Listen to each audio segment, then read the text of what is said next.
Hi, everyone. Welcome back to the Efficiency for Access Design Challenge webinar series.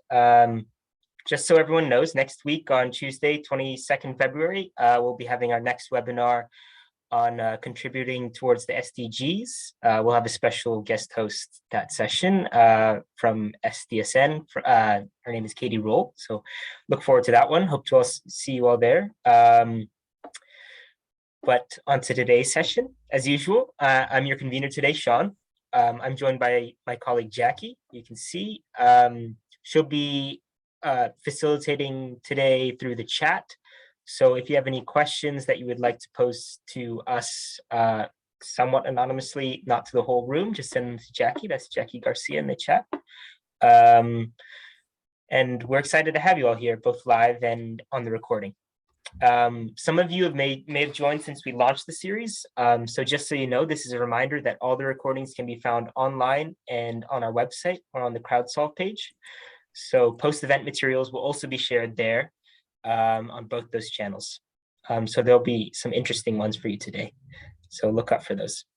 I'm joined today by three speakers who I'll introduce you to in a moment. But first, let me just go through some housekeeping. This webinar and its transcript is being recorded and it'll be available online through the channels I mentioned before. If you do not wish to be recorded, please turn off your video and or mute yourself. We will share the recordings and the slides with you following the event. So as I mentioned, today we'll be hearing from three speakers. So while they're speaking, please mute yourself to avoid any distractions. And you can turn on both your video and mic for the Q&A portion. It'd be great to get some live questions. So please feel free to use the hand raising function during that section, which I think is on the top toolbar on the far right. It can be found on the bottom or top of your screen, depends. We will then call upon you. Additionally, the chat will be open to questions and comments from our audience throughout the event. And as I mentioned, if you would like to send that anonymously, just send that to Jackie and we'll read them out in the end. If after this webinar, you're watching the recording and you still have some questions, or you just would like to continue the conversation following this, or for example, you have any resources, just feel free to communicate and discuss in the relevant CrowdSolve page in the comments section. It'd be great to get some discussion there. Whenever you all are working on this section of your design, you can all collaborate in that area. And remember, this year's webinars are organized around the different elements of the assessment criteria. So everything that we discussed today, you'll have to address in your own design. So I encourage everyone to ask questions of our panelists while you have them. Today's session is building off this section of the assessment criteria just here. How well have you considered how people will be able to access and afford your product? Consider affordability, potential customer payment models, and existing financial models. So today's session is building off a little bit of last week's section on business models. So particularly helpful for our predominantly engineering student cohort. So I hope you get something out of today. The webinar's agenda is here. We'll be having the introductions we're going through now, and then we'll have our speakers present, followed by a short Q&A, and then our regular surveys and closing. So without further ado, let me just introduce you to our speakers. So first up, we have Moses Nyakoyo. He's the co-founder and director of finance of Kijani Testing. He's a chartered management accountant with over 15 years experience working with startups across Africa. He's also dedicated the last 5 years working with startups in clean tech in the renewable energy space, working with innovators of clean tech to enhance product accessibility and scalability. He's also a country winner 2021 founder of the Year East African Startup Awards. So welcome, Moses. Thank you for joining us today. Sure. Then we'll be hearing from Tilak Netwani from MCOPA. Tilak is an economist with product, project, and financial management experience. He has specific experience developing inclusive digital finance services for underbanked customers and has ensured effective financial management, reporting, and compliance for sustainable development grants funded by a range of bilateral donors and private sector clients, including MasterCard Foundations, UK FCDO, and USAID. As senior manager at MCOPA Labs, Tilak applies design thinking, system practice, and market research to enhance the utility of rural digital financial services for customers, leading early-stage pilot implementation and project reporting. Additionally, he provides technical support on MCOPA's carbon credits portfolio and impact on ESG reporting. He has extensive field experience in sub-Saharan Africa and is fluent English and Swahili speaker. Tilak also holds a BSc in economics and finance from the University of Sheffield. So welcome, Tilak. Thank you for coming. Finally, we'll be hearing from Mohammed Shehryar. Shehryar is the founder and managing director of Harness Energy. The company aims to provide reliable and affordable solar products, solar lanterns, home systems, and efficient appliances to low-income Pakistanis. Harness Energy works with multiple Verisol certified manufacturers and microfinance institutions to effectively deliver these products at the last mile. Shehryar has an MA in economics from Duke University on the Fulbright Scholarship and is an Acumen Fellow. Apart from a passion for renewables, he is interested in cricket and astronomy. Thank you, Shehryar, and thank you for coming today. So without further ado, Moses, would you like to take it away? Yeah, thank you very much, Sean, for the introduction. Welcome the attendants. I hope that I'm clear. I'm audible enough, Sean? Yep, sound great. Great. So I'll just jump into the presentation. I did a small slide setup just at least to be able to cover within the time given. So I'm a founder of Kijani Testing. So what Kijani Testing does is we test innovations in clean and renewable energy space. So we test the functionality of the innovations. We also test the marketing aspect of the innovation.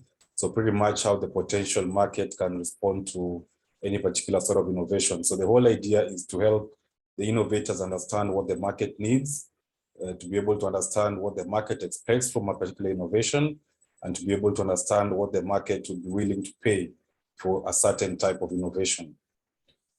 Next slide, please. I think we've pretty much gone through this. Yes. So I did a bit of, there's a bit of data here I got from different sources. This was pretty much talking about the level of accessibility of energy across the globe. So this data available shows that 13% of the world population don't have access to electricity. And that translates to about 1 billion people. And then there are about 40% who have got absolutely no access to clean fuels for cooking. And this translates to about 3 billion people.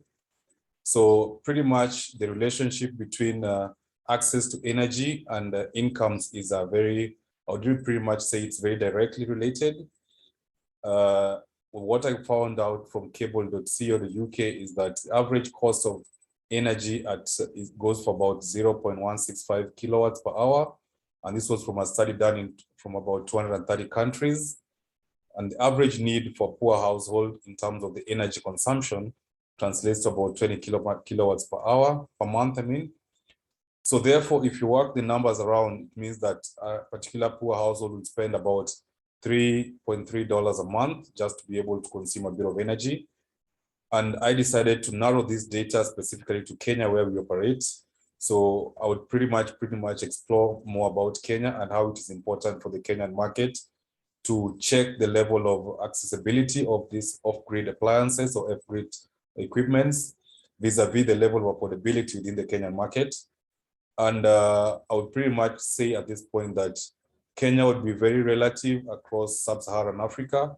So the data that would probably be shared will pretty much reflect the level of performance across the sub-Saharan Africa as a whole. Next slide, please.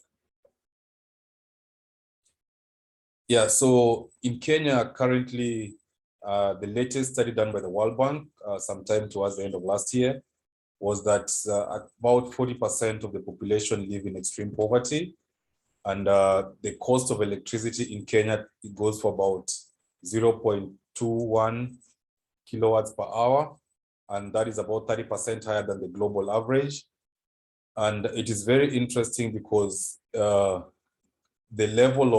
cost of electricity in Kenya is one of the reasons why off-grid appliances tend to be very much acceptable in the Kenyan market. Because again, the costs that we are given out here are pretty much, as you can see, it's almost 30% higher than the global rate. Yeah, so it is very important that the innovators working on these off-grids should be able to at least factor in the cost-benefit analysis that are going to arise to the potential end users, particularly in this part of the market. Then in terms of being able to achieve accessibility, it is very important that you as the innovators, you ensure that your product functions and is able to meet the expected performance parameters. This is one of the selling points of being able to at least attract a potential customer to consider your product. There's also a very key aspect in terms of distribution of the product, the channels that you choose for distribution. So Kenya is pretty much still, I would say there's a bit more acceptability in terms of online sales and so on and so forth. But for a particular target market, Kenyans still tend to be a bit more receptive to manual distributions. So for instance, you have to get involved with a certain distributor who can get your products and push them to different parts of Kenya. Online purchases are pretty much just starting to pick up. And this is pretty restricted to, I would say, more enlightened Kenyans. A vast majority of the population still use the internet for very basic needs. Very few of them actually get involved with purchases. So the distribution channels are pretty much still very conventional. So it's important that the innovators actually factor this in terms of how they want to move their products to the market. Then it's another important aspect that we come to realize is the level of functionality and product warranty. So what we have seen over time is that the innovators have got very beautiful warranty plans, pretty much how they plan to support their products after sale. But in terms of implementation, there's been a big gap in terms of supporting these end users. So you find that an end user buys an appliance, an off-grid appliance, uses it, some technicalities arise. For the end user to get the proper support tends to be either takes too much time for the support to come, or it doesn't really come at all. So this is one of the areas that we feel that really innovators need to be a bit more keen towards, because again, this touches directly on the level of acceptability of off-grid appliances. I mean, if innovators can be able to at least bridge, pretty much even manufacturers, so to speak, can be able to at least fulfill their warranty agreements in time and to the fullest extent, then it creates a bit more room for more people to accept the use of these off-grid appliances and equipments.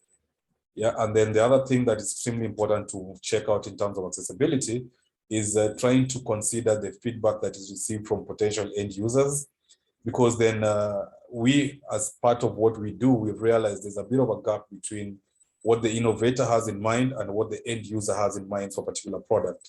So if the end user looks at a product and believes that it can meet needs X, Y, and Z, it's important that the innovator also formulates this particular product to respond to the needs X, Y, and Z. One example I would give is one of the products we had tested, I would consider it a very innovative product, but the response that came from the end users was that there's a bit of a gap between what the innovator actually presented and what the end users are expecting in terms of performance and in terms of interactions between the end user and the particular product. So this is an extremely important aspect for innovators to look into, so they're able to meet the needs of the end users and also be able to use that as an avenue to launch in the market and as well as scale. Then it's also important to continuous research and development on these products. It's very important that the needs that keep on changing with time are also reflected in modification across the products that are going to be presented in the market. Next slide, please. So in terms of affordability and directly narrowing down to Kenya, I decided to actually share a bit of research in terms of the level of income for the Kenyan market. And this is a research that was done sometime, I think, in 2018, early 2019. I don't think much has changed in terms of the income levels of the Kenyan populace. So you realize that there's a very huge number of Kenyans, particularly households who pretty much have very little to negative income per month. That translates over 200,000 households. And then the households that are pretty much making a bit of income that can be able to sustain, the numbers keep going down. The more the income, the numbers of those kind of able to make the income levels keep going down.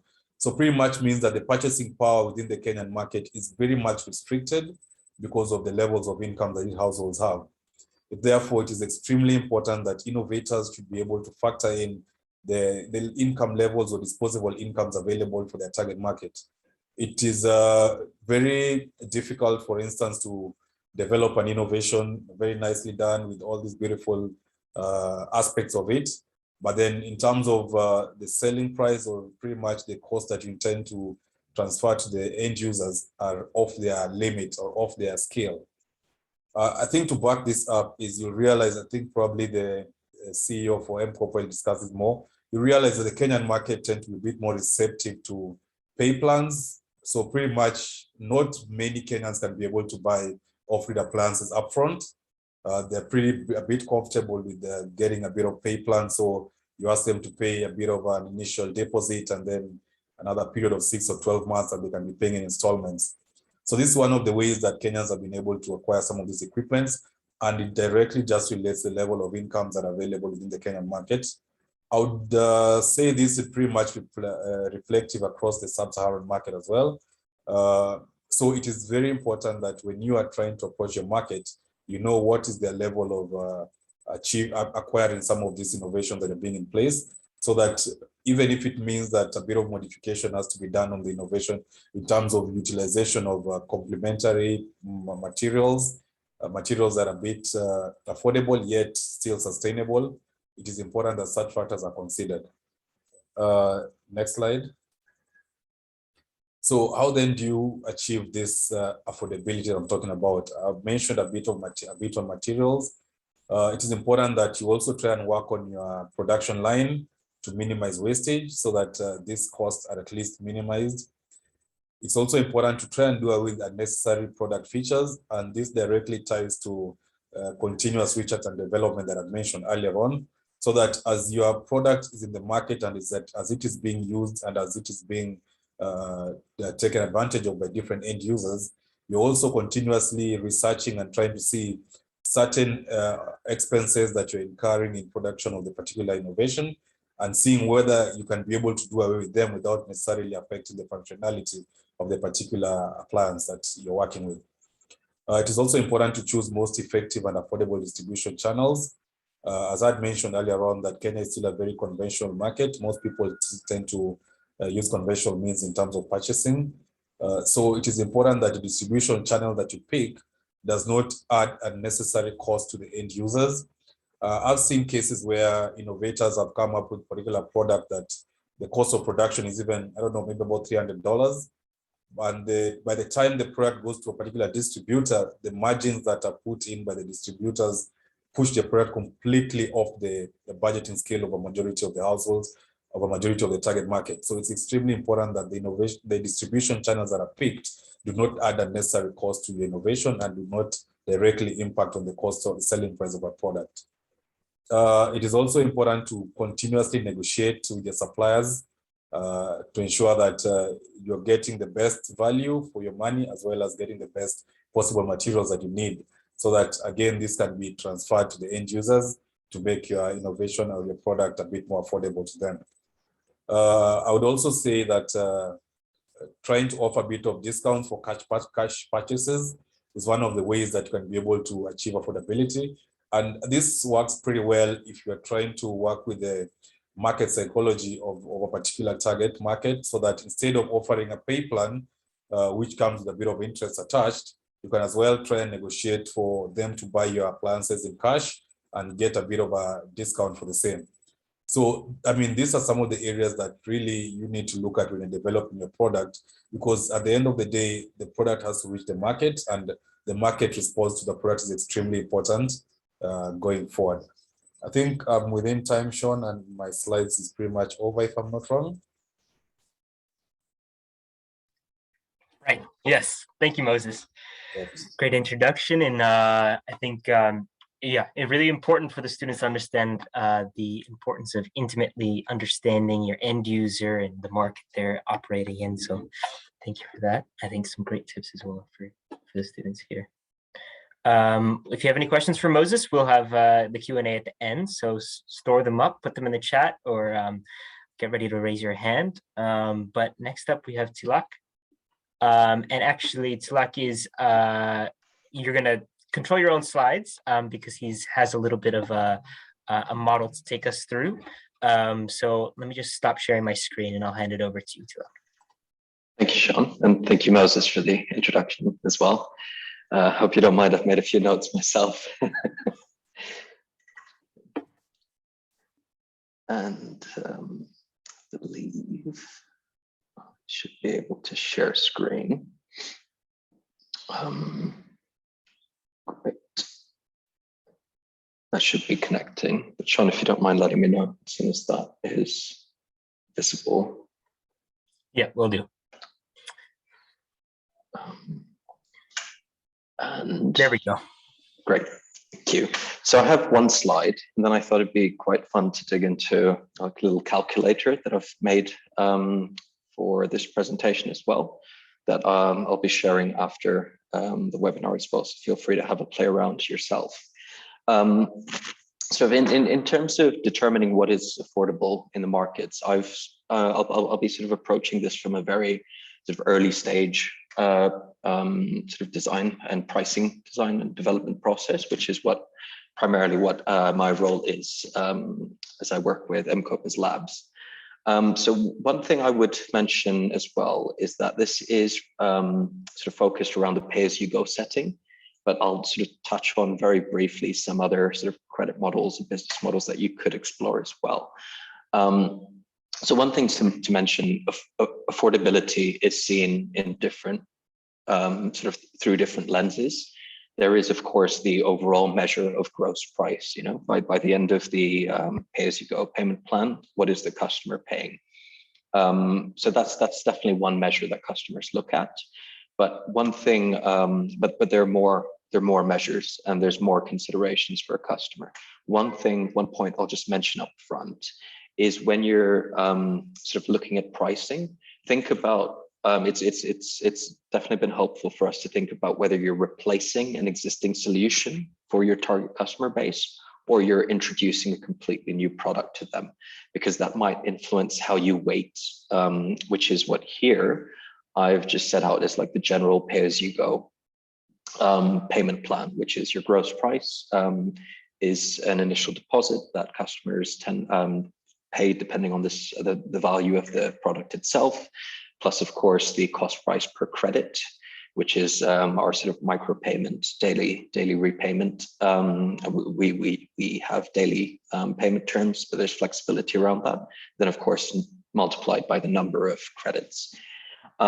What's quite the reason I've kind of spelt this out is because each element or aspect of this equation, there are different considerations to it. So of course, a customer, as I mentioned, will view the gross price and think about it as overall value for money. So what are they sort of getting by the end of the payment plan? And as Moses mentioned as well, there's an element of credit. So customers will assess sort of how yeah, exactly that sort of the value of the product itself versus purchasing it on a pay-as-you-go basis. The deposit requires upfront cash. So that also is linked to affordability. So if you increase the size of the deposit, you might actually price customers out of the accessibility. Then of course, the cost per credit is it helps customers understand how payment plans fit into their budgets. I mean, it's the same way as every time sort of my phone or contract provider gets in touch with me about an upgrade, I think about how that might break down into monthly terms and so on and so forth. So the cost per credit is very important as well, especially when you sort of look at the distinction between replacing an existing solution or introducing a new product to them.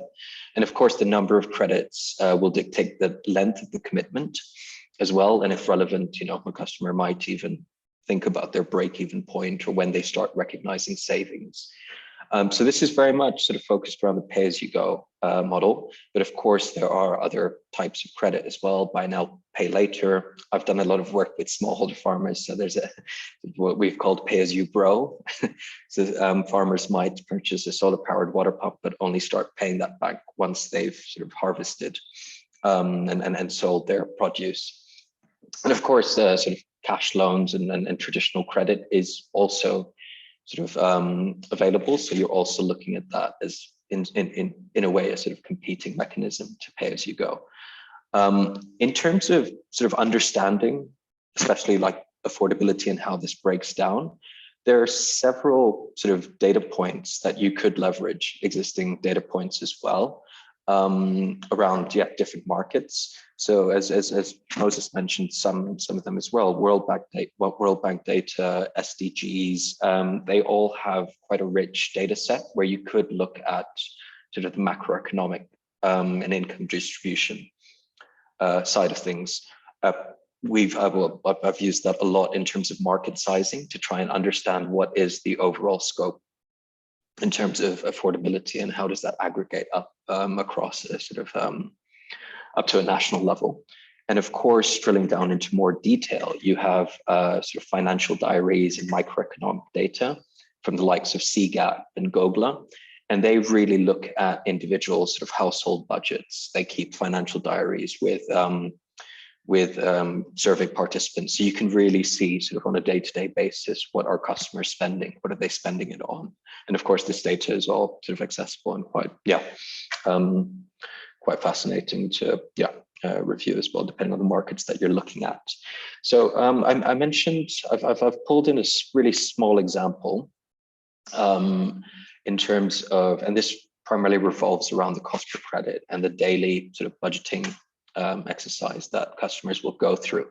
And I've just sort of, and these numbers are all sort of like, just placeholders. So I should have labeled this, but this is basically sort of MCOPE is known for its pay-as-you-go lighting, essentially displacing kerosene lanterns or oil-based lanterns. And a customer might look at that saying, I normally spend 50 cents a day, but a payment plan for a solar home system might be 40. So immediately there's savings that customers are recognizing. In the case of here is let's say there's a bigger sort of diesel powered generator or a water pump that customers are spending, let's say 70 cents on. But currently, based on what's available in the market, there might be a solar powered solution that's more expensive. So customers might see that as potentially like future savings to recognize as well. Once they pay that off, it becomes their asset, or they might generate additional or incremental income as well, especially in the case of productive use. And of course, there are co-benefits such as improved health and quality of life that customers do factor in. But this being sort of focused on affordability, I wanted to just sort of, call those out. And of course, there's tons of, research toolkits, including willingness to pay, the financial diaries, displacement costs. So again, for the example of lighting, you could look at how many hours a household might use kerosene lanterns. You might look at sort of the cost of kerosene for an hour, and then you can essentially aggregate up or calculate how much customers are spending on a daily basis to displace, which also is, I'm going to use that opportunity to quickly run through this model, which will help you think about how all of these different factors are interconnected as well. Because one sort of fine balancing act that we're always careful to do very early on when we're developing pricing plans is, what does the product cost us as a business? And then what does the product cost a customer as well? And between then, there's a solution that is both affordable to the customer and viable to the business. So over here, I've just sort of over to the right, left, you'll see a brief, like almost like a little calculator that helps you, and you can fill these in. This is just placeholder values in terms of what does the product cost, what are the components? It could be a battery, panels, light bulbs, and so on and so forth. And of course, it'll, depending on where you're manufacturing the product, it might take, there will be additional costs involved with like bringing it to, your market or your customer. That's one important piece. And of course, a big part of pay-as-you-go is the cost of finance as well.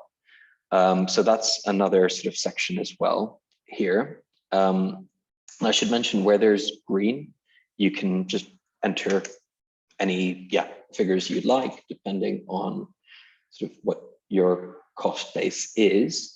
But here, what I'm trying to show is there is a delicate balance, or a balance, I should say, between what you spend in terms of production, what it costs you to finance or sort of, implement the pay-as-you-go model, and then what the customer pays as well through their pay-as-you-go pricing plan.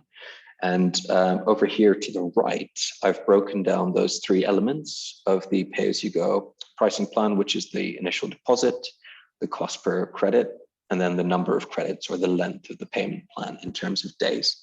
And I also wanted to highlight here that the link between the two is also, you can extend a payment plan as long as you want, but it'll take you longer, that much longer, to then recover the revenue and the cash and then pay back the loan as well from the bank that you've taken to sort of finance the asset. So in the interest of time, I'll pause there. I think I might be running short of time, but I think I'll be sending this across. So feel free to have a play around. It essentially has the business side of things and the unit economics or the unit costs of the product. And then over to the right, thinking about affordability and some notes on dynamics to consider as well that I mentioned, sort of deposit being too high, cost per credit, and sort of length, duration of the plan. So that would sort of, help you find that through play, that balance between sort of, total price to customer, total cost of the business, and in theory, what is your margin contribution to the business as well that provides the platform for you to be able to scale and continue developing new products and R&D and customer service and the like. So I will pause there. Thanks a lot. And hand it back to you. Sure. Okay, that's fantastic. And the calculator looks great. A simple tool for people to start playing around with and understand how to achieve affordability. So that's great. And we'll share that with everyone following this. So thanks a lot. Thanks for mocking that up, and thanks for your talk. Let me just share my screen again. So that Shariar can come on stage. Can everyone see that? Yeah. Okay. So Shariar, would you like to take it away? Yeah, so thank you, Sean. Yeah, you can move to the first slide. Sure. I think most of what I want to talk about has already been covered by Tilak and Moses, but you know what, let me try and give it a third shot. So just a couple of disclaimers before going forward, that the webinar's sort of heading or the topic that we're talking about considers both accessibility and affordability. But what I'm going to talk primarily about affordability, because in terms of accessibility, I'm assuming that you've done some of your work before you move on to the affordability part. Let's say, for example, if the product requires some special features to be added for people with disabilities or something like that. Or, when we're talking about accessibility in the old school terminology in terms of, the right logistics or the right target market. So I'm assuming you've done bulk of that work, and then we move on to affordability, which has been something very, very close to our business and has taught us a lot of lessons. So let's move on to the first slide. Just a basic accounting formula that I've made to make things clearer. When you sell something to a customer, there is a cost involved in it, which has multiple parts, and then there's a profit margin.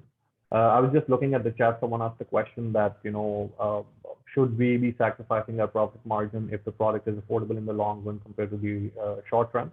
And I think that's a very tricky question, and that's a very important question in terms of what business you're in. If, let's say, you have some money to sacrifice, if you're even willing to work in terms of breaking even or even make a loss for a couple of years in order to gain a higher market share in the future, I think it depends on the kind of business you're in and your ability to do it. I think that is generally a good strategy, because it's very difficult in the competitive world to run a business and start making regular profits, from third month onwards. So I think that is one consideration we need to have. And in terms of the costing, I think Tilak's model mentioned this as well in a lot of detail. But the basic three divisions would be, the raw material, the variable cost, the cost of like the solar panel or the battery, if you're talking about a solar product, as SHS or a solar lantern. Those are the raw material costs. Then you have certain fixed costs like your office rent and utilities and that kind of stuff. And then you have expenses that are primarily related to sales and marketing and administration. So these three costs in varying different ways add to your cost. And then you determine, depending on the price model that you're using, whether you want to have a 20% margin on your overall cost or a 15% margin. So ultimately, what matters in your business is the net profit, net of all expenses and costs, the kind of margin you're making. And I think a very simple calculation everywhere is that margin should be well above the basic interest rate prevailing in your country. Because let's say if you can get like 8% putting your money in the bank account and the net profit you're making out of your business is 5%, then basically you're putting in a lot of effort over the years, making a loss of 3% because you could have put your money elsewhere. Anyway, so moving forward into this, I think there's some divisions you have to, like I said, you have to figure out. Just 1 second, Sean, just let me spend a little more time on this. So if you're willing to sacrifice profit margins, we did this when we started doing the off-grid sale business in the solar industry because we did not know how to sell basically off-grid products to people. So initially it took us a few months, 1.5, 2 years to find our footing. So you have to figure out what you can do. I mean, the extreme example of this is they're not in the off-grid industry, but Amazon, they're willing to sacrifice money for like 12 years in order to scare competitors away. So that completely depends on which industry you're in. Are the raw material prices fluctuating? This is a big problem for a country like Pakistan because most of the components are imported from China, and so we have a heavy exposure to exchange rate. What is your fixed cost per unit? Let's say very specifically, if you're making a new product and you have to get dyes or molds made for a specific product, then you have to figure out how many number of units you have to produce in order to minimize that unit cost. And then, of course, it's always good to have control over your expenses, whether it be expenses in the field, fuel, entertainment expenses. So especially if it's your own money, if you're on borrowed money, then it becomes even more imperative. But even if it's 100% self-equity, then generally I think people are more financially disciplined. So yeah, let's move forward. So in terms of affordability, I think some of the considerations that are very important, let's say if you're designing a product from scratch, and some of the things that you need to consider that will ensure the product is affordable are firstly, I mean, an off-grid. So from now on, when I talk about off-grid, I'm generally talking about targeting customers that are low income. Most of them have no electricity. Even if the ones that do, they have power outages for a long period of time. Most of them live in rural areas. So this is sort of customer profile I'm talking about. So first, you have to see the need of your product. I mean, engineers, especially students, are very passionate about changing the world, making new products. But if you design something that is really good technically, but it appeals to, let's say, the upper middle class or the elite class, I mean, it might be a really good product like the iPhone, but the iPhone has no place in the off-grid context. So you have to see what the customers are looking for, what their needs are. Generally speaking, what we've observed that a typical off-grid rural family spends a lot of money on food, some money on energy, very little money on child education and health. So you have to be aware of that, because generally speaking, if you're an engineer, if you're studying at a good college, your spending patterns might be very different from the families that you're targeting product to. Are there any alternate options available? Let's say there's a very famous story that Ned and Sam have, the founders of D-Light, the alternates available when they decided to make their solar lanterns were basically kerosene and candles. Now, I guess the world has moved on. So if your product is targeting something, let's say, I don't know, delivering 10 hours of solar energy per day. So what's the alternative? Do the people have grids? Are the people using generators? I recall Moses was mentioning, the grid, like I assume it was a grid electricity cost of about 20 cents per kilowatt hour. Now that is insanely expensive. So, you have to tell that to the customer as well, how getting, let's say, solar would be so beneficial for them. You have to do your customer profiling. And sometimes, of course, before the product hits the market, you might not exactly know what your customer profile is, but it's good to get an idea. I'll tell you in the next slide how we did this in our example. So in terms of price sensitivity, all of the families that and individuals that we have talked to in the off-grid industry, and some of them have converted to customers, everyone is very, very price conscious because if their incomes are low.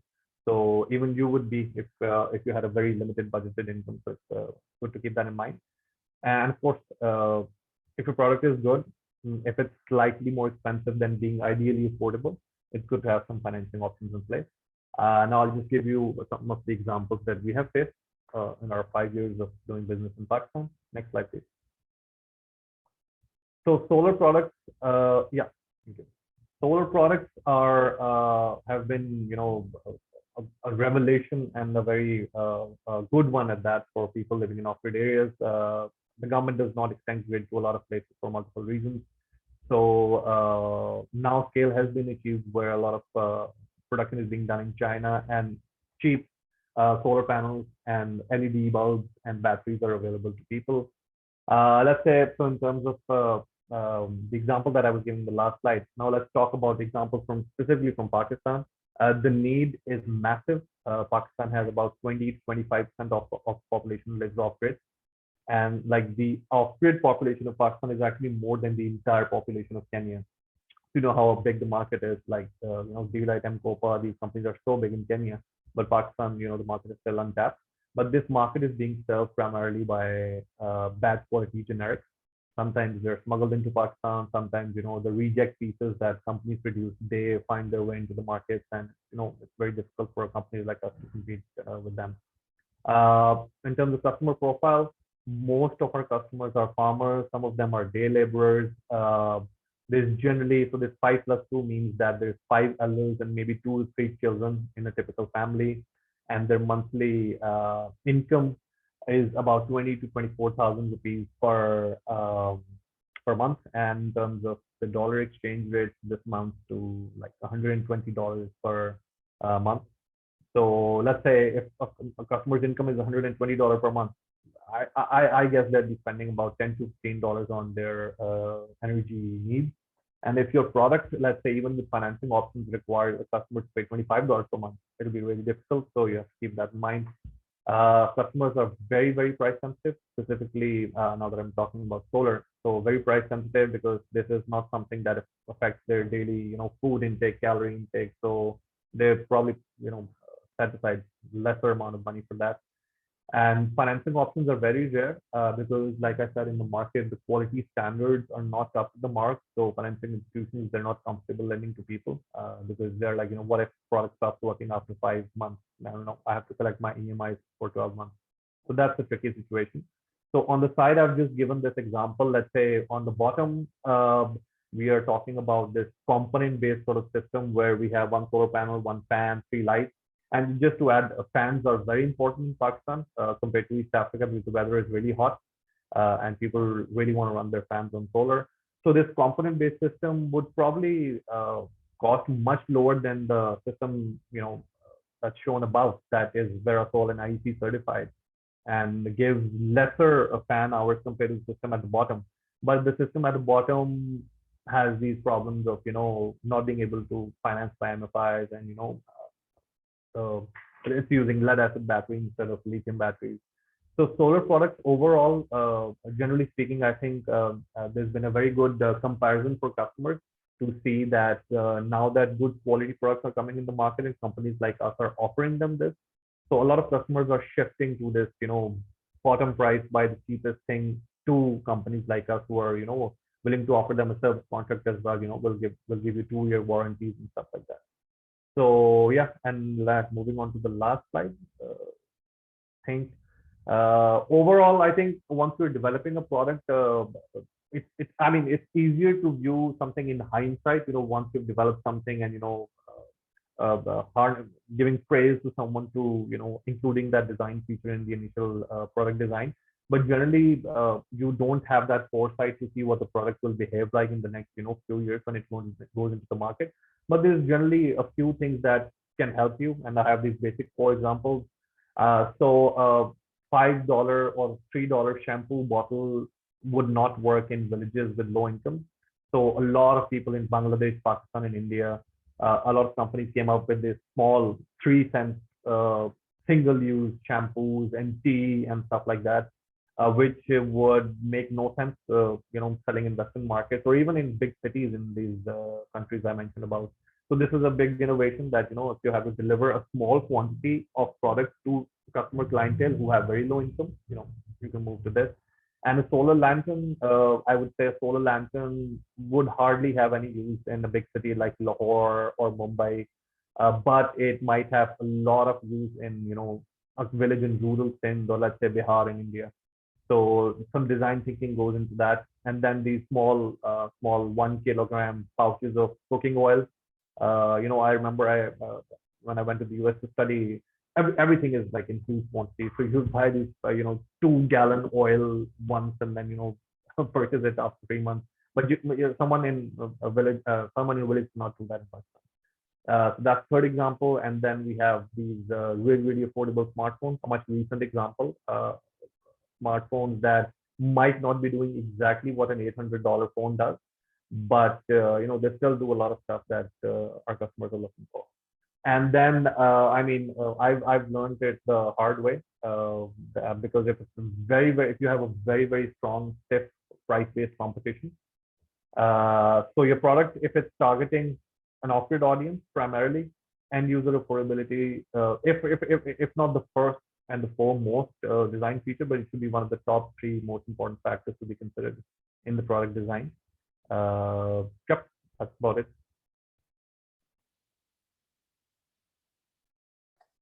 Thanks, Sharyar. Great. I think you did cover a lot that wasn't touched on yet. So thank you for that.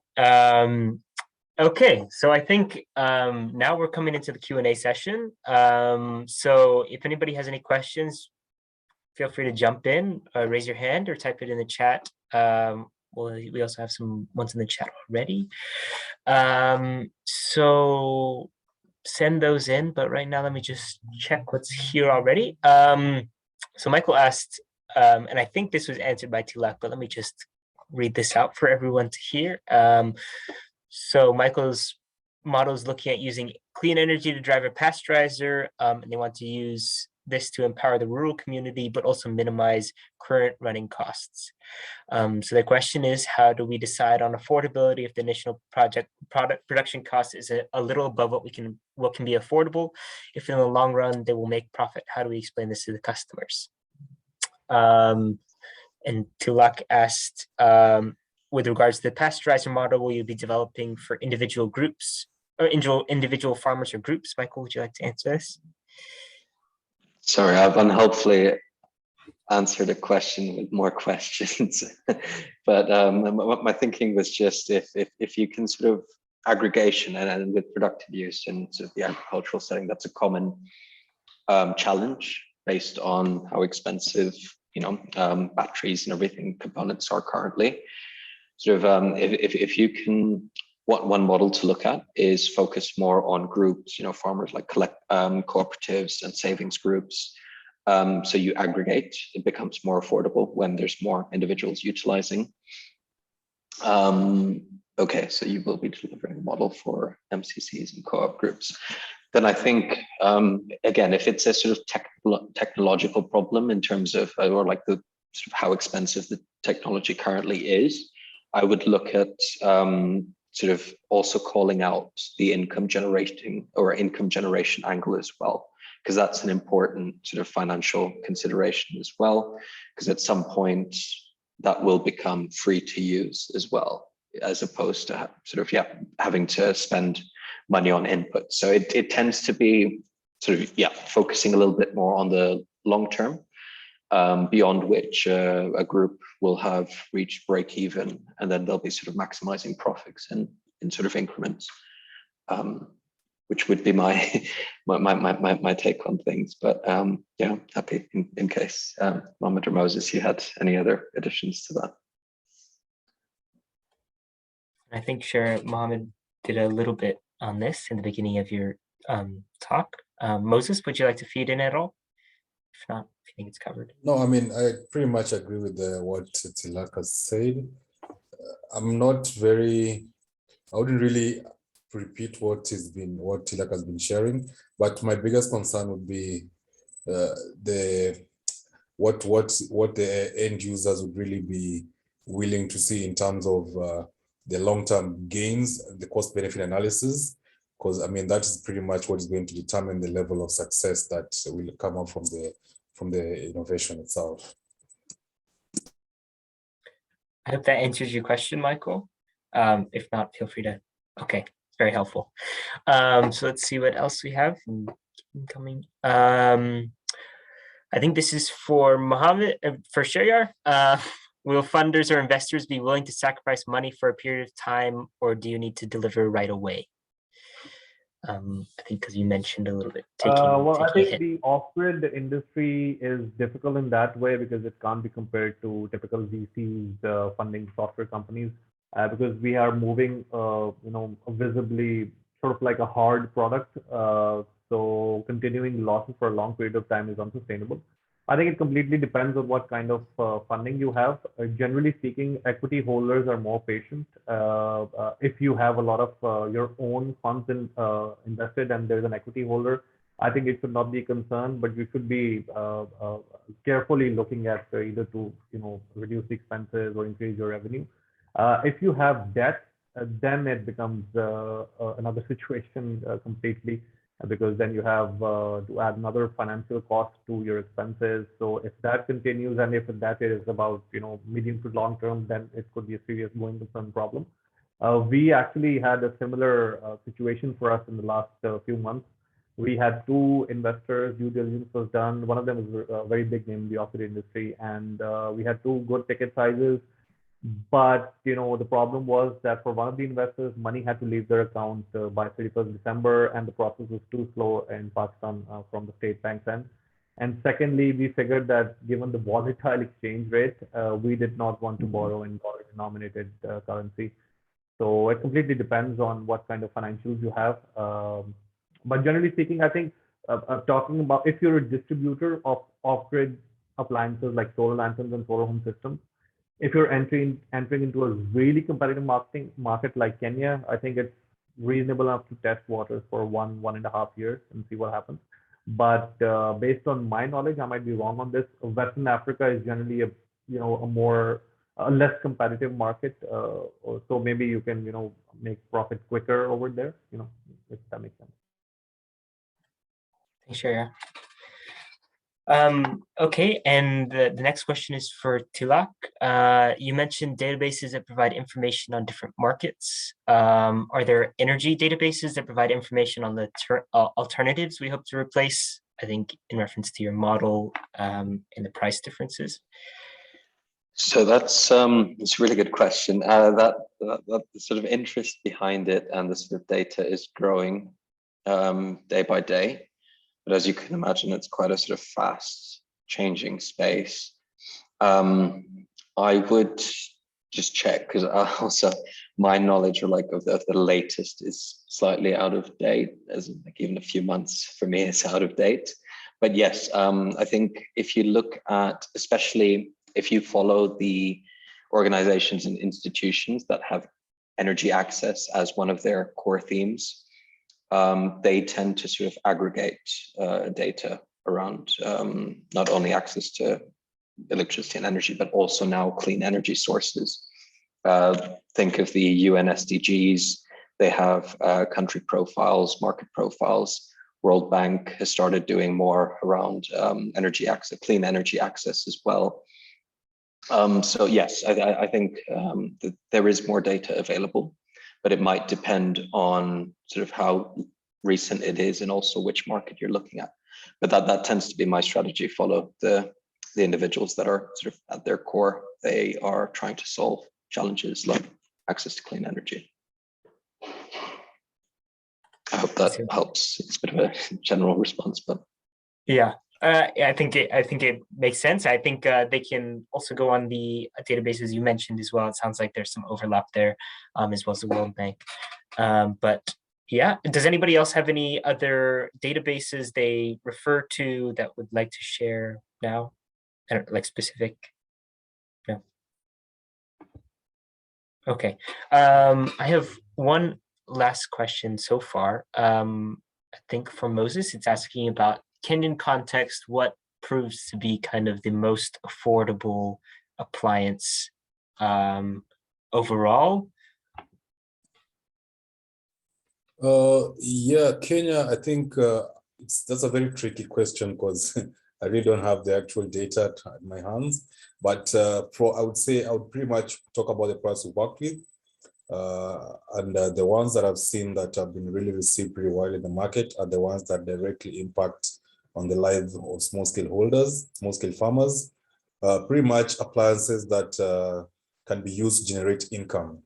So those tend to be a bit more received pretty well in the market because even in terms of, if you look at even the financing model for the same, you realize that the users are very comfortable working with the pay-go because they are getting some financial benefit from utilizing some of these appliances. So I would say the ones that are being used to generate a bit more income tend to be a bit more better received in the market. Okay, great. So yeah, if you're working on a productive use of appliance, you have that working for you. You can make that case in your project. I don't have any more questions, and it doesn't seem any more coming in the chat. Does anybody have anything else? I also, if the speakers have any questions for each other, I know Tilak mentioned you might have some notes to discuss. Feel free to ask those now while we're waiting for any others. Otherwise, I'll move on. But any questions from any of our speakers or no? No. Okay. Well, anyway, if anybody has any questions later down, if you're watching the recording, feel free to engage in the crowdsolve post, and we'll try to answer them there.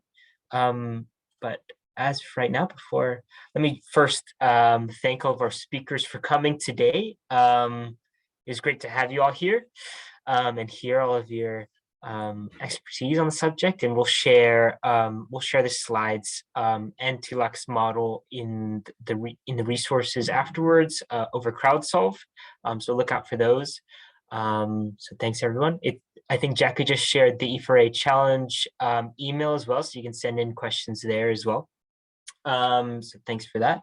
So thanks to all of you. We're just coming up to time, so I wanted to thank you all before any of you had to run away.